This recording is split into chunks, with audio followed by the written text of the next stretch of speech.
Hey table tennis junkies, this week's video is all about granny rules, house rules, basement rules, office rules, whatever you want to call them, fake rules. I've come across a lot of weird rules at the office or at bars or at my friend's house. This video has some of my very favorites. Starting my list with number 10, you have to serve cross court. If this was an actual rule, it would definitely make serve return quite a bit easier.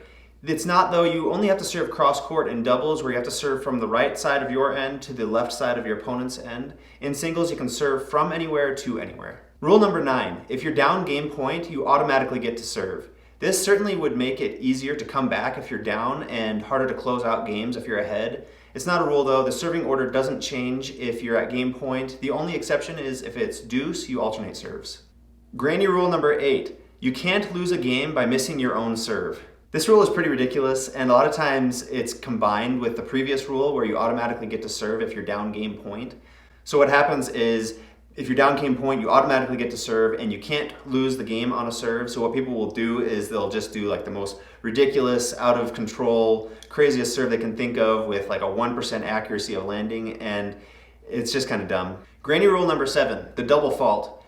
This is actually a rule that's carried over from tennis, and in tennis, if you serve and you miss a serve, it's called a fault and you get a second try.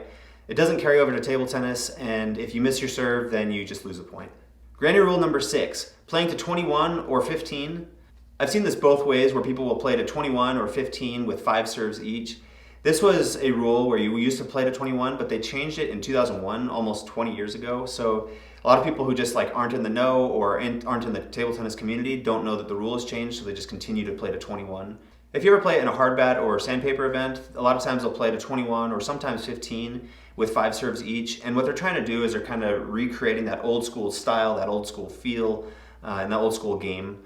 But again, 20 years ago they changed it to 11, and I actually liked the 21-point game, but I think that the 11-point game is quite a bit better because it's easier for underdogs to upset better opponents, and it's more exciting, it's shorter, so I actually really like the 11-point game. Granny rule number 5, pinging to serve. I'm sure a lot of you know this one, where you play a point before the match starts to determine who gets to serve first. P. I. N. G. Your serve. When you ping to serve, you have to hit 4 shots before the point is considered valid to determine who gets to serve first. The official way to decide who gets to serve first is by either flipping a coin or hiding the ball under the table and having the opponent guess which hand it's in.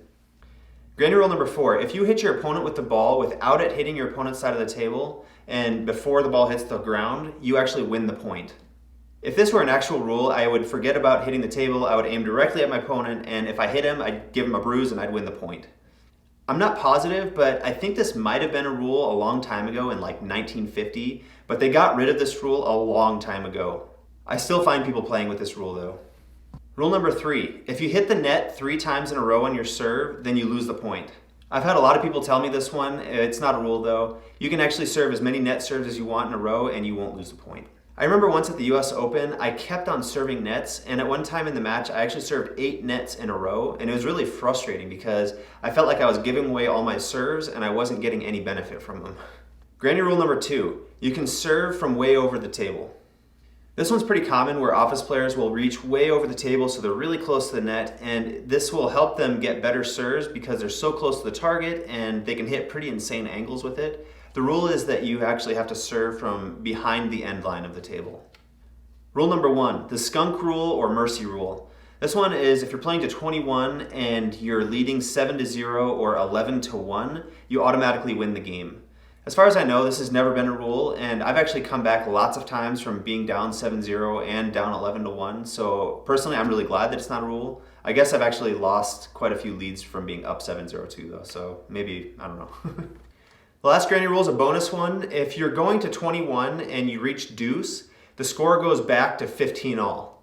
This is actually a pretty fun rule to play with if you're going to 21, and yeah, instead of playing deuce, you just go back to 15 all and you play from there. I'd like to hear what basement rules you've come across when playing table tennis. A lot of them are kind of fun to play with, and some are just kind of crazy and off the wall. That's actually another one where you can actually hit the wall, and if it lands, it still is good. Anyway, thanks again for watching, and if you like this video, please subscribe and give it a thumbs up, and I'll see you next week.